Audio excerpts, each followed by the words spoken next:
ทางเราคงต้องห่างจะไม่ต้องวอรี่และถ้าหากเธอเหงาแล้วไม่มีเขาแล้วเธอก็ขอมี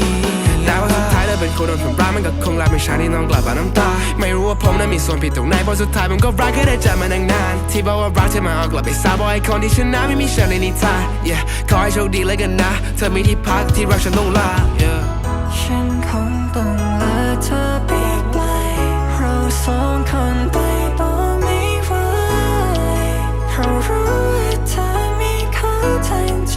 และสุดท้ายก็พอเธอรู้ว่าฉันยังรอ